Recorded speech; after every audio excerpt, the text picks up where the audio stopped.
여러분들을 소회의실로 모실 겁니다 하셨고, 또 이 내용은 하도급법에 관련이 된다 이런 말씀을 주셨습니다. 그래서 문서화된 정보로 이용 가능해야 되겠다. 안전보건 방침은 그러니까 문서로 있어야 된다라는 거죠. 그 다음에 두 번째,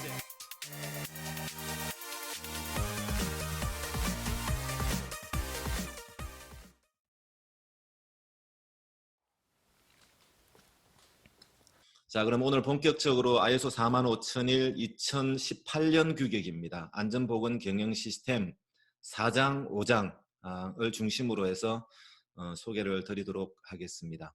이 조직 상황에는 4.1 조직과 조직 상황에 대한 이해, 그리고 두 번째 근로자 및 기타 이해관계자의 니즈와 기대, 그리고 4.3 안전보건 경영 시스템에 대한 적용 범위, 그리고 4.4 안전보건 경영 시스템, 이렇게 해서 4장 조항이 구성되어 있습니다.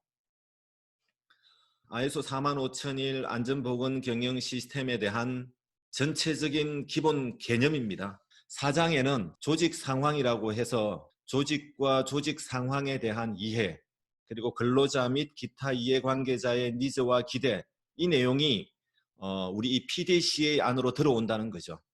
그래서 궁극적으로는 조직 상황이라고 하는 이 항목이 인풋 요소로 사용이 됩니다. 제가 지금 인풋 요소로 활용이 된다라고 하는 것을 좀 여러분들 나중에 기억을 해주시면 좋겠습니다. 그래서 현재 있는 우리 조직의 상황을 플래닝을 할 때 우리 조직의 상황을 고려한다는 거죠. 조직 상황이라고 하는 조항과 기획이라고 하는 조항은 PDCA 중에 플랜에 해당된다. 이렇게 여러분들이 이해하시면 될 것 같아요. 자, 4.1 조직과 조직 상황에 대한 이해.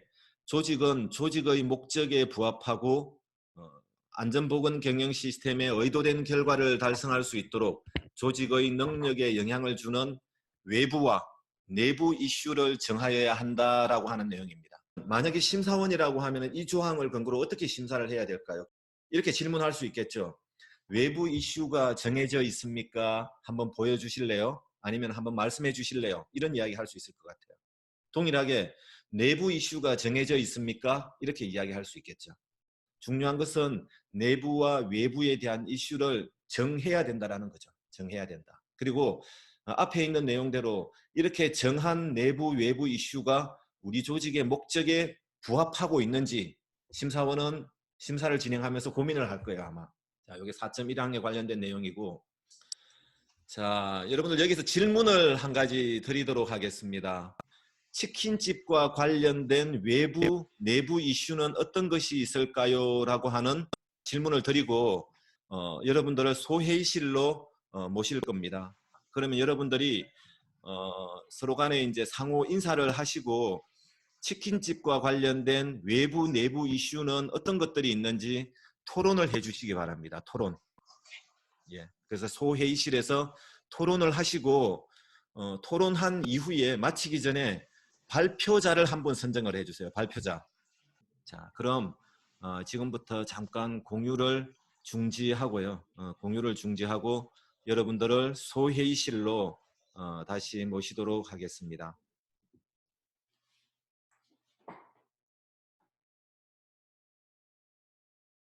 혹시 이렇게 발표자 선정하신 분 손 한번 들어 주십시오. 발표자. 선정을 안 했고 그냥 하게 됐습니다. 아, 네, 예, 좋습니다. 저도 그러면. 아, 예, 좋습니다. 그러면 그 치킨집에 있어서 내부, 외부 이슈가 어떤 것들이 있는지 말씀해 주십시오. 네, 저희 발표자 네 분이 있었고요. 이제 외부 이슈, 내부 이슈 나눠서 이렇게 얘기하자고 하다 보니까 외부 이슈만 얘기하다가 일단은 회의가 끝난 상태거든요. 그래서 일단 외부 이슈에 대해서 나온 논의된 내용을 말씀드리겠습니다. 일단은 이제 치킨집에서 일하시는 분들이 이제 최저임금법에 이제 적용돼서 굉장히 적은 임금으로 이제 일하실 것 같아서 그 최저임금법에 대한 또 올해 최저임금이 조금 올랐잖아요. 그걸 적용시키는 거에 대한 거.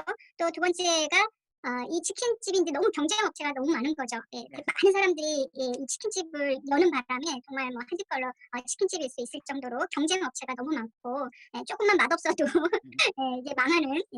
그리고 이제 세 번째가 뭐 역시 또 코로나로 인해서 또 이제 영업이 종료되거나 아니면 이제 배달로만 이제 안에 들어와서 이제 먹는 게 거의 없어지잖아요. 네. 그리고 또 이번에 이슈가 된 그 배민 배달의 민족 그 아, 예. 배달 업체 뭐 횡포라고 해야 되나 뭐 예. 어떤 이런 걸로 인해서 굉장히 타격을 많이 받는 것 같고 또 이제 네 번째 제가 말씀드린 거는 우리 이 외부 이슈가 안전보건과 또 관련 있지 않으면 이슈를 잘못 정한 거잖아요. 그래서 제가 말씀드린 거는 이제 이번에 산업안전보건법에 프랜차이즈 가맹점에서도 이 안전보건에 대한 교육을 해야 된다든지 매뉴얼을 주게 되어 있어요. 이런 부분들이 이제 새로 생겨난 이슈라고 생각합니다.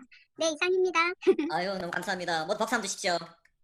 자, 우리 여기 자, 다음은 4.2항입니다. 4.2항 근로자 및 기타 이해관계자의 니즈와 기대라고 하는 조항입니다.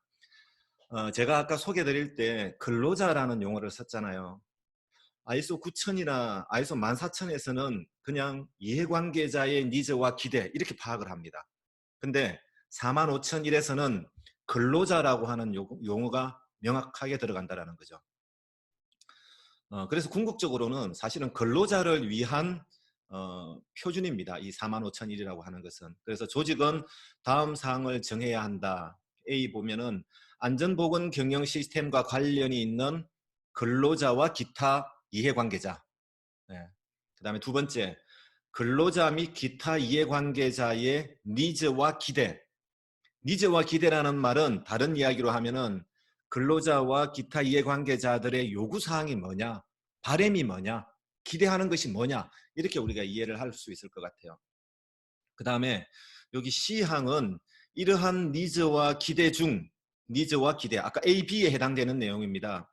니즈와 기대 중 법적인 요구사항 및 기타 요구사항이 될 수 있는지 여부. 예를 들면은 우리 조직과 관련된 이해관계자는 누구냐, 이걸 먼저 파악을 해야 됩니다. 대기업, 중소기업, 그 다음에 업종별 다 다를 수 있을 것 같아요. 이 사람들의 또 이 조직의 니즈와 기대, 요구사항이 뭔지를 구체적으로 파악을 해야 되겠죠. 이러한 니즈와 기대 중에서 법적인 내용과 기타 요구사항과 관련이 되는 항목이 어떤 것들이 있는지. 자, 넘어가겠습니다. 그래서 스마트폰으로 여러분들이 이 QR코드를 찍으시면 간단한 질문이 나갈 거예요. 거기에 보면은 근로자 및 이해관계자의 니즈와 기대 파악이라고 하는 부분들입니다. 그래서 지금 여러분들 주신 질문에 대한 4개 문항이잖아요. 4개 문항에 대해서 이렇게 답변을 해주셨습니다. 제일 마지막 거하고 몇 가지만 보도록 하겠습니다. 그래서 정확한 임금 지법, 그 다음에 근로조건, 작업환경, 자, 이런 내용들에 대해서 관련되는 법규는 근로기준법, 산안법, 이런 내용을 말씀하셨고, 그 다음에 치킨집과 관련된 이해관계자는 누가 있나요? 라고 하는 질문에 프랜차이즈 본점, 배달업체 이런 말씀을 하셨고, 또 이 내용은 하도급법에 관련이 된다 이런 말씀을 주셨습니다. 예, 다음은 리더십과 근로자 참여에 관련된 부분입니다. 그래서 아까 여러분들 같이 보신 대로 리더십과 근로자 참여라고 하는 부분은 4장부터 10장까지 여기 이제 리더십과 근로자 참여 이 부분에 해당되는 거거든요.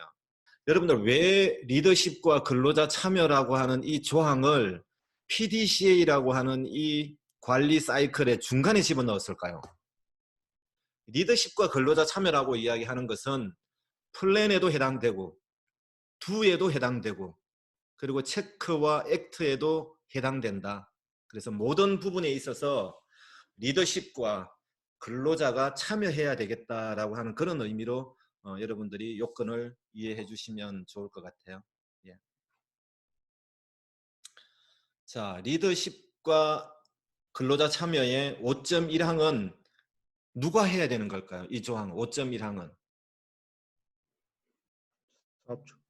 그렇죠. 사업주, 기업에 있는 최고 경영자가 해야 될 역할입니다. 자, 다음 페이지요. 이 또 새로운 단어가 나와요. 조직의 문화를 개발, 선도 및 촉진이라고 하는 단어가 나왔습니다. 사건, 위험 요인, 리스크, 기회, 보고 시, 보복으로부터 근로자를 보호. 이 보고라고 하는 이 단어가 내가 위험하다라고 해서 우리 회사 안전보건부서 아니면 우리 회사 최고 경영자한테 보고하는 부분도 있겠지만 어디에 보고할 수 있죠? 자, 여러분들하고 다시 한번 QR코드로 해서 평가를 하겠습니다. 자, 여기 보시면은 다시 여러분들 모두 스마트폰을 꺼내 주십시오. 자, 여기서는 실명으로 하지 않으셔도 괜찮습니다. 실명. 오늘 이 교육이, 이 영상 강의가 정말로 제대로 여러분들에게 전달됐는지 이러한 평가를 통해서 교육에 대한 효과성을 판단해 보도록 하겠습니다. 자, QR코드 다 찍으셨나요? 자, QR코드를 다 찍으셨으면 저는 여기에서 빠져나갑니다. 혹시 QR코드 못 찍으신 분 계시면 다시 말씀해 주시면 다시 올리도록 할게요. 자, 지금 여러분들 정답을 확인하도록 하겠습니다. 자, 여러분들 이거 보이십니까? 보이세요? 예. 예. 자, 이런 질문이었습니다. 자, 리더십과 의지 표명 5.1항에 직접적인 책임이 있는 사람은 정답이 누구죠? 최고 경영자. 그렇습니다. 최고 경영자. 모든 직원은 아닙니다. 예, 요 역할은 최고 경영자의 역할입니다. 그래서 14분 중에 13분이 만주셨고 한 분은 틀렸어요. 자, 두 번째. 리더십과 의지 표명의 방법에 직접 해당 없는 것은 이라고 이야기했습니다. 그래서 1번은 안전보건 방침과 목표 수립을 보장하는 것. 그 다음에 두 번째, 필요한 자원의 가용성 보장하는 것. 그리고 세 번째, 제품에 대한 안전을 고객에게 보증하는 것. 이게 틀렸죠. 그죠? 그래서 마지막에 보면은 참여와 협의 프로세스를 수립하는 것. 그래서 리더십과 의지 표명에 대한 방법 1번, 2번, 4번 이건 맞는 말이고 3번이 왜 틀렸을까요? 혹시 말씀해 주실 분 계세요? 제품이 아닌 근로자. 맞습니다. 예, 제품이 아닌 근로자에 해당되는 내용입니다. 자, 잘 말씀해 주셨어요. 자, 마지막 문제입니다. 안전보건 방침의 요구사항에 해당 없는 것은입니다. 해당 없는 것은. 그래서 문서화된 정보로 이용 가능해야 되겠다. 안전보건 방침은 그러니까 문서로 있어야 된다라는 거죠. 그 다음에 두 번째, 조직 내에서 의사소통해야 되겠다. 그래서 최고 경영자가 이런 방침을 만들었으면은 우리 직원들이 알 수 있도록 의사소통해야 되고, 그 다음에 외부 이해관계자가 이용 가능해야 되겠습니다. 그리고 고객에게 제출해야 될 의무는 없습니다. 의무는 없습니다. 예. 자, 여기까지 여러분들하고 오늘 강의를 진행을 했습니다. 여러분들 오늘 두 번째 강의 어떠셨나요? 적극적으로 이렇게 많이 참여를 잘 해주셨고 오늘 이렇게 참여하고 계시는 15분 정도 되니까 딱 괜찮은 것 같네요. 보니까 예, 지난번에는 한 20분 되니까 제가 좀 많은 것 같다는 느낌도 있는데 어쨌든 한 15분 정도 되니까 다 이렇게 눈을 맞출 수도 있을 것 같아요. 그런 것 같고 다음 강의는 다음 주 화요일 날 진행이 됩니다. 다음 주 화요일 오후 3시부터 5시까지 이렇게 진행을 하도록 하겠습니다.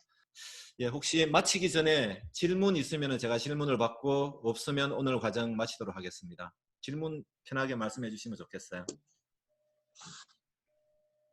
혹시요, 만약에 이 최고 경영자가 네. 국내에 없는 경우는 어떻게 되는 건가요?